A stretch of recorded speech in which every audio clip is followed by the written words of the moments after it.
Over the past 75 years, more than 10,000 chemicals have entered our food supply, but the EU allows just 300 additives. At Thrive Market, we prioritize quality, banning over 1,000 ingredients found in conventional grocery stores. Our Healthy Swap scanner helps you find better versions of your pantry essentials without the junk, dyes, or fillers, and everything is delivered right to your doorstep. So shop at a grocery store that actually cares about your health at thrivemarket.com/get-started for 30% off your first order and a free $60 gift.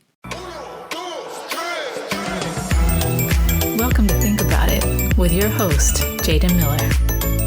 Good day, and thank you for joining me on Think About It with Jaden Miller. I'm, of course, your host, Jaden Miller. Please check out my website at www.jadenmiller.com. That's JAYDENMILLER.com. Please like, share, and subscribe on my YouTube channel, and like, comment, and follow on your favorite podcast platform. You can find me on Spotify, Apple Podcasts, Spreaker, Google, Castbox, iHeartRadio, Audrey, Podvine, Amazon, and so many more podcasts. I'm coming from the beautiful Phoenix metropolitan area, of course, and it's sunny here like it usually is. We did get some rain last week, which was a shocker, but we're back into sunshine again. This is now fall, but you know, it's really funny because is there really a fall in Phoenix, Arizona? Yes, there is. The temperatures usually drop down into the 90s, into the 80s from the 100s. But I still think we're at 100 degrees today on September 25th. Lots of stuff going on in the news. The United States warns of consequences if Russia uses nuclear weapons. If Russia crosses the line, there will be catastrophic consequences. And that is being said by National Security Advisor Jake Sullivan. He says if Russia crosses this line, meaning nuclear weapons, there will be catastrophic consequences for Russia. The United States will respond decisively. Now, in private channels, we have spelled out in greater detail exactly what that would mean. So I guess what Jake Sullivan is saying is that they've had some conversations with, the good old boys in Russia, and they've told them, look, y'all can keep on with this mess if you want to, okay? But if you step over this line, all right, the United States will respond accordingly, all right? I would put that in street talk for you, but I think you get the message. He's just lining out that there will be consequences if Russia uses a nuclear weapon in Ukraine. And so what's going on is that Ukraine is really fighting back. Vladimir Putin's announcement of increased military conscription to bolster Moscow's invasion of Ukraine shows that the Russian president has been outsmarted. And this also is backed up by the new United Kingdom Prime Minister, Liz Truss. She says that Russia made a big mistake, a strategic mistake in invading the Ukraine. And then she also went on to say that she thinks that Putin has been outsmarted by the Ukrainians, and I think that's right. It's really that old story of David and Goliath, Goliath thought he could invade little bitty Ukraine, and Vladimir Putin thought he would be in and out of there in a couple of weeks. And now this has turned into many months. And the Ukrainians keep fighting back. And so I say, go Ukrainians, keep fighting this idiot back. And hopefully he'll back off. It really does show that he is weak, in that now they want to, make Russian citizens join in this effort to defeat the Ukrainians. And at many border cities and at many border passes, there are lots of Russians that are trying to leave Russia because they don't want to fight in this stupid, idiotic war. And who could blame them? Really ridiculous. Floridians brace for the arrival of Tropical Storm Ian. which is forecast to rapidly intensify. There are hundreds of thousands without power in some areas as it relates to this tropical storm. So people in Florida, be careful. It is coming your way. And the rest of us, we certainly, pray with you guys and hope that everything will be okay. Something else that happened this week, which I find really, really challenging and really, really sad. And that is this whole situation with the Boston Celtics head coach Ime Udoka. This was his second year, or would have been his second year as head coach with the Boston Celtics. And it looked like Boston had a great year before them. But Ime Udoka was suspended for the entire 2022-2023 NBA season for violations of the team's code of conduct. So assistant coach Joe Mazzulla will serve as the team's interim head coach in Udoka's absence. And then a decision about Udoka's long-term future with the team beyond this season will be made at a later date. It's a really sad situation. Udoka really strived to get ahead in the NBA. He worked diligently and hard, and for this situation to pop up, and actually, let's not even say pop up, because it didn't pop up, Let me give you a little background. Ime Udoka is an American Nigerian. He has been engaged to actress Nia Long since 2015. If you don't know who Nia Long is, all you got to do is just Google her. She's been in a myriad of movies throughout the years and is beloved in the Black community. They share a 10-year-old child together as well. And so she was in the process of moving to the East Coast, of course, to be with her fiance. But according to Kevin Frazier of Entertainment Tonight, Udoka was suspended for the season because of an affair with a married Boston Celtics staffer.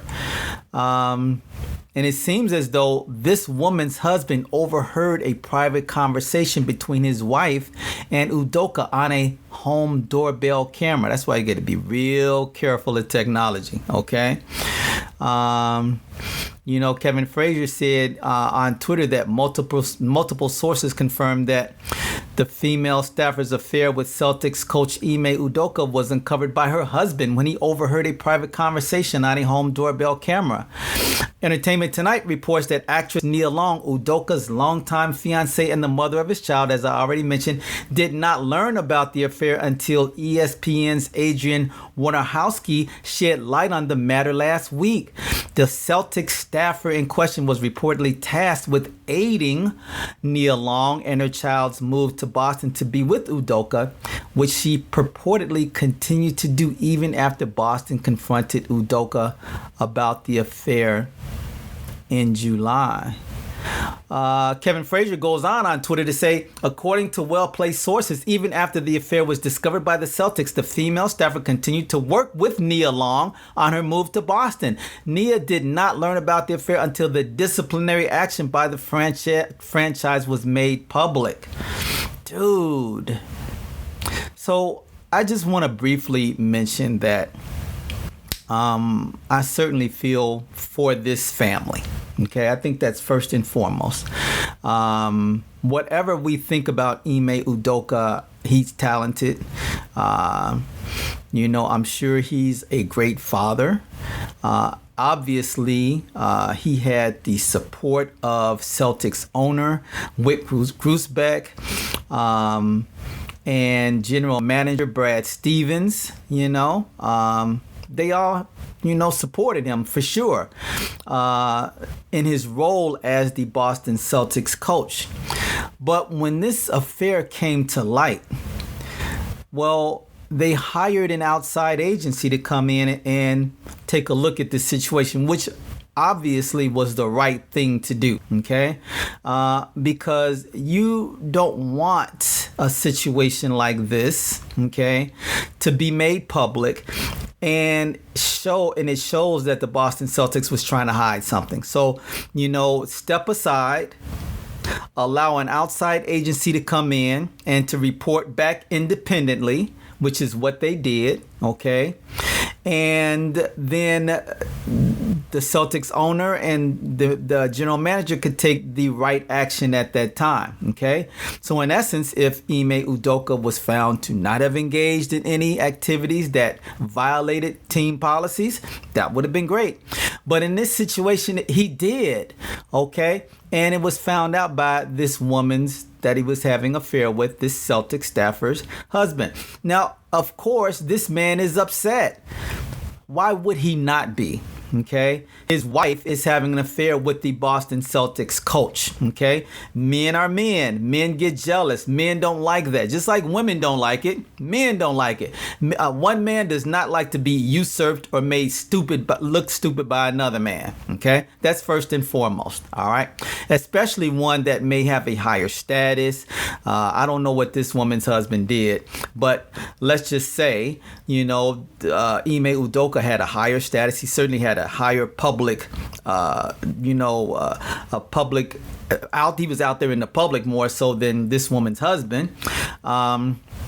Maybe I wanted to say public persona.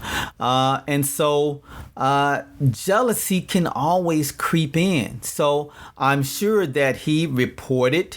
Well, first and foremost, I'm sure he had a conversation with his wife, and it probably did not go very well. Okay. And so he did what a lot of men would have done, and that is he notified the Boston Celtics to say, hey, you all need to check into the situation, because if you don't, I'm going to the public and make this known. I'm going to the media to make this known.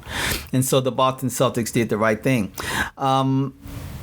The other part of that is this same woman that he's having the affair with is helping Nia Long to move to Boston. See, when people have affairs, all right, oftentimes they're one night, or maybe even less than a night, okay, maybe an hour, maybe less. It might be over with. It might be a consensual thing where, hey, this is a one-time thing, or, we meet, once every couple of weeks or what have you. Okay. I'm not trying to disrupt your marriage. You're not trying to disrupt your marriage. However that stuff works. Okay. But in this situation, when you are deceiving your fiance with the woman you're having the affair with, doesn't that make it worse? So you're having an affair, and to make things look like nothing's happening. Okay, this is just the utmost in deception. Okay, so I'm gonna have the female staffer, okay, to work with my fiance to get her to come to Boston, making travel arrangements, talking to her, making sure everything is all set up. Okay, so that way my fiance does not have any idea that this woman, okay, who's helping me with the move, who's making this transition so much easier, is actually the same person having an affair with my fiance. Okay, so that makes it so much worse. My original point was, those one night stands, one and done, but when you carry this on like this for however long it's been going on, okay, the deception and the deceitfulness, okay, to the person that you're doing this to, okay, makes it so much harder for them to forgive, I would think. Okay, but anyway, that's just my opinion. Just thought I would share that. I think it's really horrific. I think it's really sad. And I think Ime Udoka really is going to have to consider, what his future is going to be, not only in the NBA because he's suspended for a year, but I'm just saying, sources are saying that he's done with the Boston Celtics. Sources are also saying that he's done in the NBA. Dude, was it worth it? Is the question. Was it worth it? Was it truly worth it? So now that's just with the Boston Celtics. Now, Nia Long, a great actress, the mother of your son. Now you have to deal with, and then it's all public and out there. So you've not only embarrassed yourself and train wrecked your career, but then you also have caused her, in this ugliness to be out there in the public light. Just not a good thing, man. Just not a good thing. I just really wish you would have thought really seriously and hard before you engaged in this kind of behavior. And, I'm not saying this to be judgmental. I'm just stating it as a fact, that it's just bad. It just is. It's just bad. It happened. I'm sorry it happened. I wish that would have never happened because your family is really destroyed. And that really sucks. What I really want to talk to you guys today about was this whole notion of defund the police, though. Defund the police. What the heck is defund the police? Okay. And who thinks about stuff like this? Well, defund the police is really something that started to come up in the aftermath of the police murder of George Floyd back in 2020. Protests erupted in Minneapolis for one, but across many United States cities with activists and community members demanding that Black Lives Matter, and with many calling to defund the police. Gosh, it's really difficult. All right. This whole thing, defund the police. So as a teacher of government, of course, I know a little something about how policing was created. Specifically that it started in London by Sir Robert Peel, but how it then eventually came into the United States, and how for a while, of course, there's this notion, some truthful, that police departments are based on the old slave patrols where slaves would run away to the north but would be caught, and then sent back to their slave masters back in the South. And there's probably some truth to that.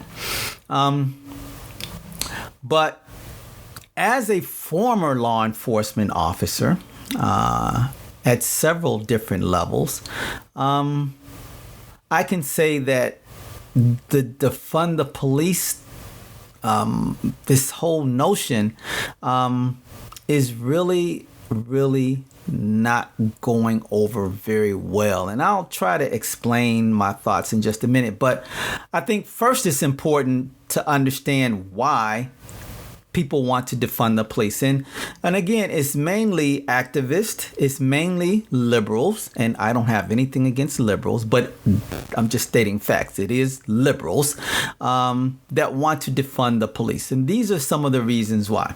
They say that policing in the United States was established to maintain white supremacy. Okay, I've already mentioned this, that U.S. slave patrols and night watches were the beginning of a racially directed system of law enforcement designed to secure capital for white settlers. Okay, perhaps. I don't think that was the main reason. I think the police were established in the United States in order to keep crime at bay. But I think part of it also has to do with the slave patrol things. Here's another reason. Policing doesn't keep us safe. Now, again, these are the reasons that liberals are stating why we need to defund the police. Policing doesn't keep us safe. Okay, but do you have an alternative? All right. For example, they state these statistics: despite the billions of dollars spent every year on policing, more than 15,000 people were killed by gun violence in 2019 alone, disproportionately young people of color. Okay, but are the police responsible for the killing of these people is my question. Or is it the criminals in the community? I'll get back to that in a moment. The third reason they say is body cameras, trainings, and other so-called reform measures will not end cycles of police violence. Okay. So again, my issue with this is it police violence? And we do know that it is some. And we do need to end police violence. But the overall reaching thing is, who is creating the majority of the violence in these crime-ridden neighborhoods? Okay, is it the police? All right, my next one, or the next one from the liberals. Policing, number 4, policing diverts billions of dollars from schools, healthcare, and other vital programs that need more funding to strengthen our communities and support shared well-being.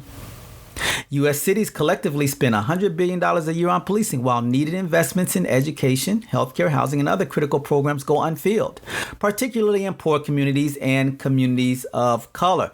New York City, for instance, spends more on policing than it does on the departments of health, homeless services, housing, preservation and development, and youth and community development combined.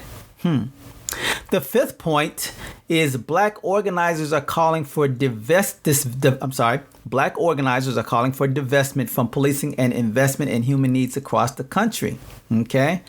Their point here is that as part of its platform, the Movement for Black Lives calls for the reallocation of federal, state, and local government funds from policing and incarceration to long-term strategies for education, restorative justice services, and employment programs. And then their sixth point. Our tax dollars should be invested in more humane and just alternatives to policing. For example, they say that includes funding healthcare workers to respond to mental health emergencies instead of the police, which I would agree with. It also means shifting resources to transformative justice approaches that support survivors and work directly with the person who has caused harm through community-based systems of accountability. Under these models, community members work together to keep each other safe. All right. So these are the 6 reasons why liberals, activists want to defund the police. So the thing about defunding police is that this is what these liberals want, and this is what some activists want. And some of these activists are black activists. Some of them are Latino activists or whatever. Their race doesn't matter. It's just they're activists. All right. So I guess I can see these issues from a number of different vantage points. As a now educator, I can see it from that vantage point. As a former member of law enforcement, I can see it from that vantage point. But then as a person of color, as a black man, I can certainly see it from that point of view as well. So first, let me say that we definitely need to end police violence, okay, in black and Latino communities mainly. All right. But it also needs to stop in white communities too, because this is the thing. There's a lot of police violence in white communities as well. Okay. It's not just happening in communities of color. We know about it. Proportionately, it happens more in communities of color, but it happens across the nation. All right. So we need to stop police violence specifically. Now, that's my law enforcement part.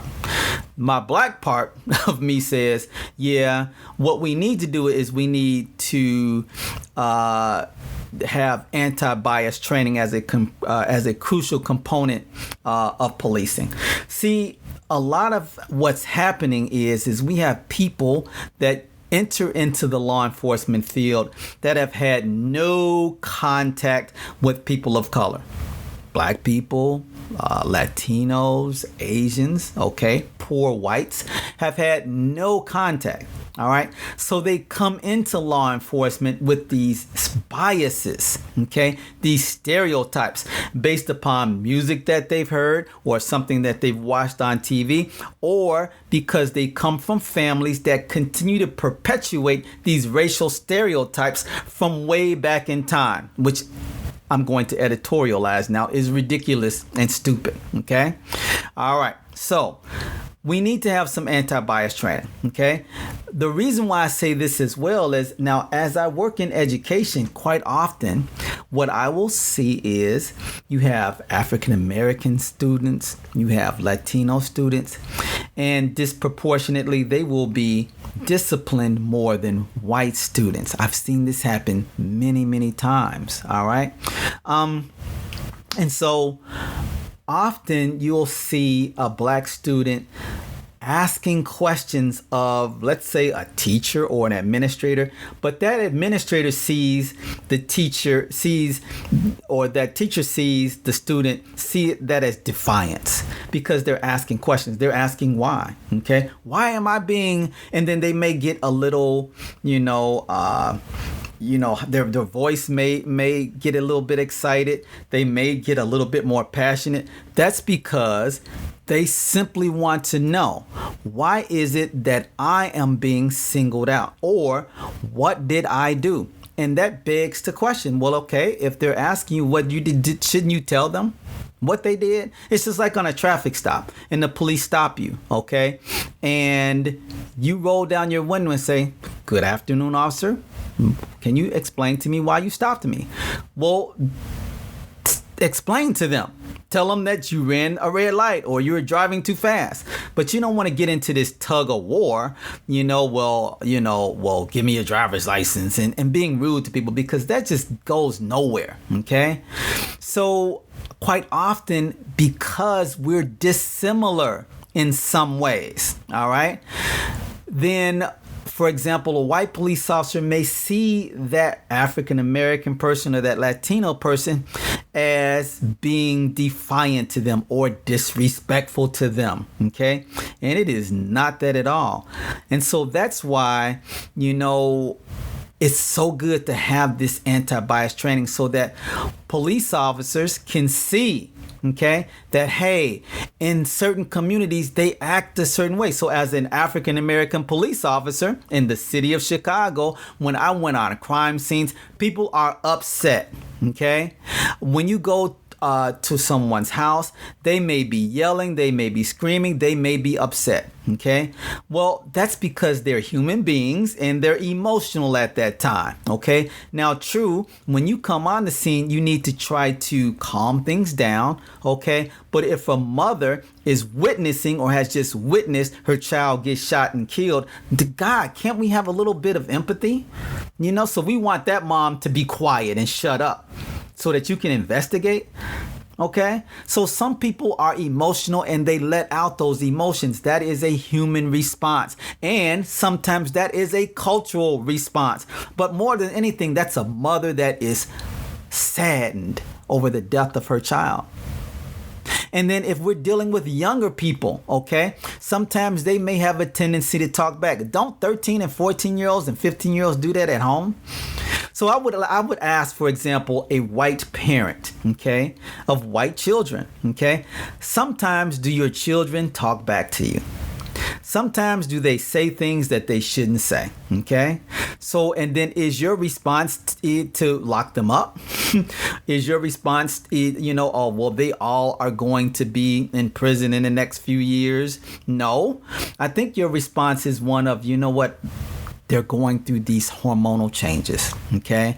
Maybe they're upset, okay? And so maybe if I diffuse the situation some, or maybe if I explain to them the reason for the consequences, okay? Or maybe if I calmly say, you need to change your tone of voice. I'm your mom or I'm your father. You need to show me a little bit more respect, okay? Then perhaps that attitude will change, okay? And so I think it's the same thing, when we're talking about what happens in African American communities, okay? We have to face the fact okay, that in this country, black people and Latino people have not been treated fairly by the police. And if you are going to be a police officer, you need to come into that community with that history in mind, knowing that, yes, I'm not the one that created it, but there were people, idiots before me that came into this profession with their racial biases, and now I am paying the cost of their silliness, okay? And so by doing so, I have to show a different face. Okay, I have to be different in my routine interactions with Black Americans. I've got to be different in my interactions with Latino families. I've got to be different because I may have that implicit bias within me, okay, that now might be showing explicitly. All right. So that's why it's important that we have anti-bias training. We don't need to defund the police. Okay. We just need to train the police. Okay. See, this is something else. I was in community policing in Chicago, and I can tell you that community policing works when Black people and white police officers, Black police officers, Asian police officers, Latino police officers, it doesn't matter, okay? And it doesn't really matter the type of community, okay? But when they sit down together and come up with strategies to impact the crime in their communities, then you know what? Crime goes down. It is a proven fact. I've seen it happen many, many times. And when I was in Chicago, I worked in some of the most dangerous communities, and I saw police officers working together with citizens, and I saw crime going down. Okay? Communities of color have confidence in community policing. We just need to do more of it. And we have to do it together. The people cannot just sit in their homes like it's a prison, okay? And the police can't roll around their neighborhood with their windows up and the air conditioning on. People have got to start trusting. They have to get out of their police cars. They've got to start going to court. They've got to start coming out on street corners. They've got to start reporting things to the police. That's community policing. It's the way it was back in the old days, okay? When a police officer walked the beat, he knew everybody in that community, all right? That's what we have to get back to. See, another point in terms of why we don't need to defund the police is people of color want to see more officers on the streets who represent their community. Yeah. So let me go back to my point about schools, okay? And this is why it's important that schools have Black teachers and Latino teachers and Asian teachers and white teachers and LGBTQ teachers, okay? Because that's what makes up a school today, all right? And a white teacher may see a situation with a Black child so much different than I do. Okay, so they may see somebody getting passionate and asking questions as being defiant. Oh, there's that Black guy. You know, he's getting angry. You know, he's always in trouble. No, it's a Black student that is passionate and just wants to know what did they do. Black people, Latino people are traditionally in this nation distrustful of people in authority. But shouldn't they be? Because authority has not always been kind to these people in these communities. So I think it's so ridiculous that people get upset. Well, why are they acting that way? Well, why don't they trust us? Well, all you got to do is take a little walk through a history book, and maybe you'll find the answer. Okay? But people of color want to see more officers. They want to see Blacks as police officers. They want to see Latinos, because quite often those people that come from those same communities, they know what's happening. They view things the same way. They can say, hey, they can put their arm around somebody and say, hey, today I'm going to give you a break. Okay? But don't let me see you do this again. As opposed to, we're going to lock everybody up. Because you can't lock everybody up. You don't want to consistently give all of these people criminal records. Why? When kids make a mistake. We do this in schools, okay? We can't have a permanent record on some 13-year-old that carries with them throughout their adult life because of a mistake they made, okay? See, they don't do that in white schools. Why are we going to do that in Black communities and Latino communities or communities of color? Okay, we're going to label somebody for the rest of their life for a mistake they made at 13 or 14. And I'm not talking about those major criminal acts. I'm certainly not talking about homicide and sexual assault or anything like that. But I'm talking about those things that happen every day in our communities. Okay, where if there was just representation from the community, that would make a world of difference. All right.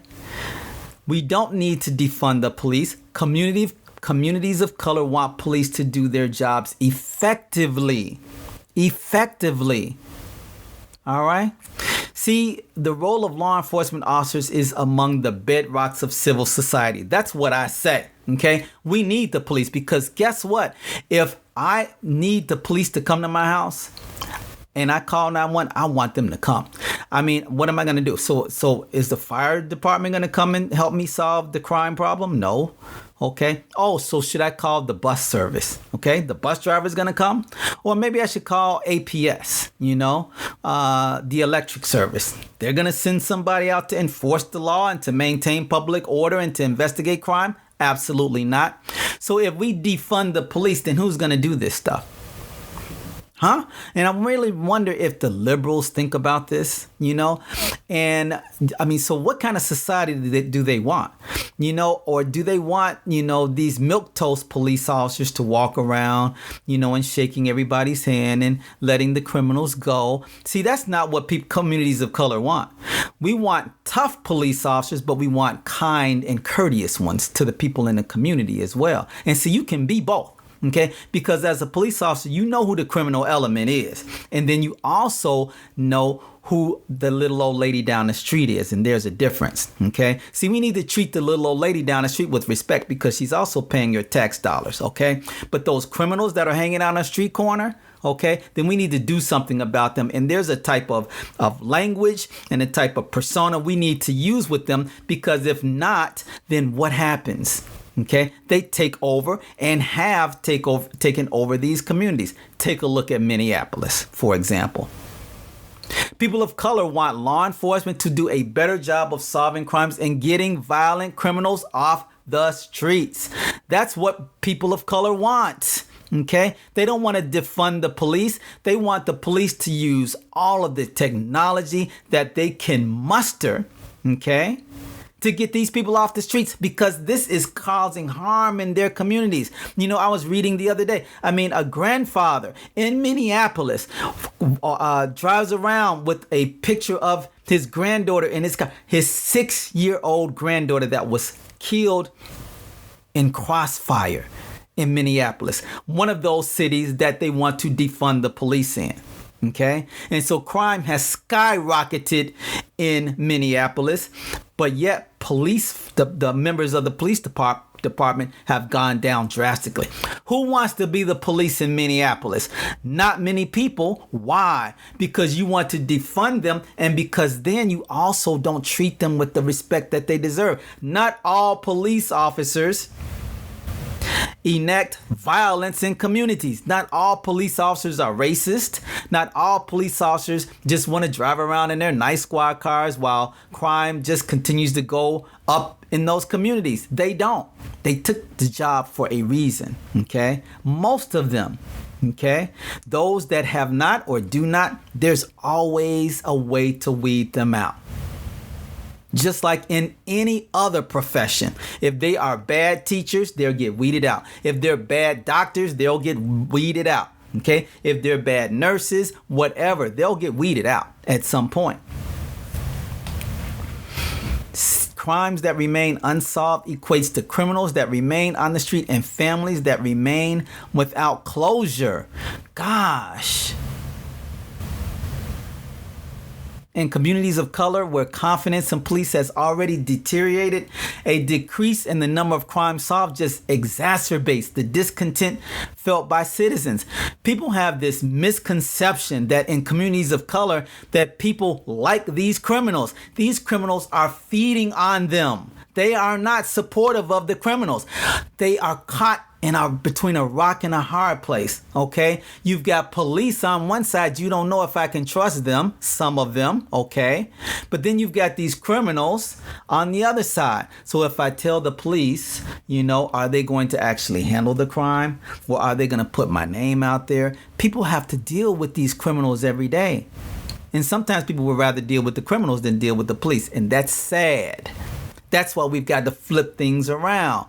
Communities of color do not want to defund the police, but they do want to keep guns out of the wrong hands. Okay? Out of the wrong hands.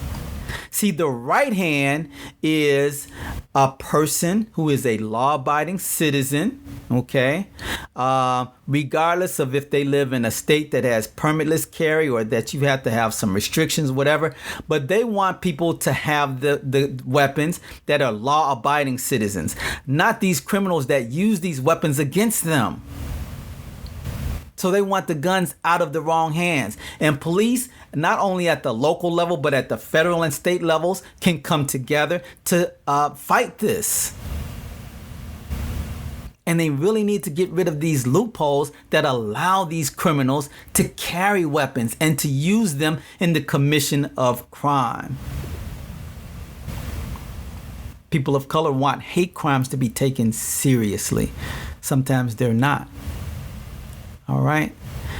And so this whole notion of defunding the police is really, really ridiculous, because there's this notion that black people or Latino people want to defund the police. No, because black people and Latino people aren't saying that. Okay. And Asian people either. And white people aren't saying that either. And I'm talking about those that live within some of these communities or in poor communities. They are not saying we need to defund the police. They are saying we need to fund the police, but we need to get rid of the criminals. Okay. I want the police to have the money they need in order to get rid of these people that are killing my loved ones or taking my property or damaging my property or causing the overall quality of life that I have to go substantially down.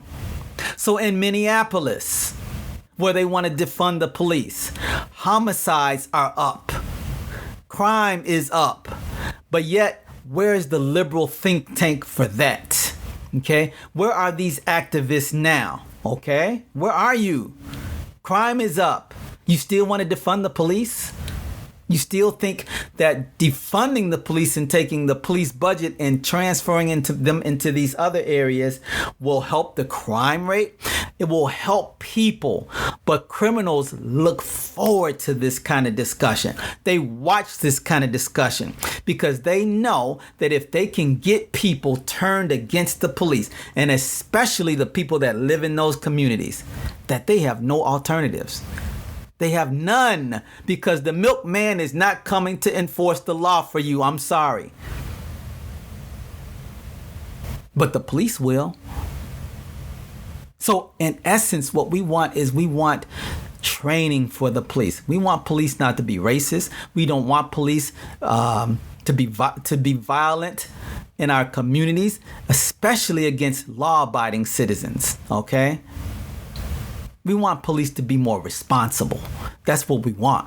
We want police to reduce their use of force, okay, in our communities. That's what we want. And I think that's what citizens deserve, because this is the thing that people have forgotten. At so many levels, okay? Even with politicians. Politicians act like rock stars, okay? They act like they just they're above the law. No, the people elected you. We forget this.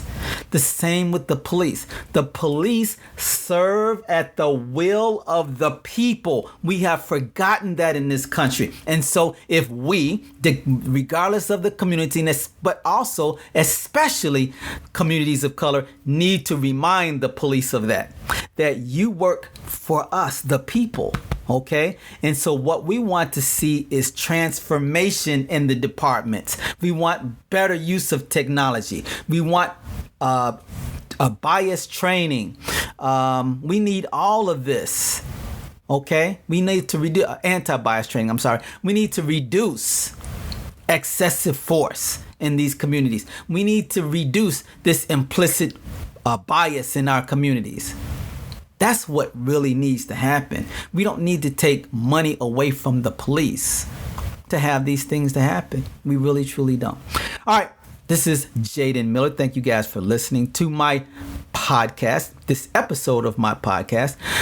Don't forget you can check me out at www.jadenmiller.com. Please like, share, and subscribe on my YouTube channel, and like, comment, and follow on your favorite podcast platform. All right. I look forward to the next episode. You guys have a wonderful, wonderful day. A fabulous week. Thank you for listening to Think About It with Jaden Miller. Don't forget to like and subscribe to his YouTube channel, and like and follow on your favorite podcast platform.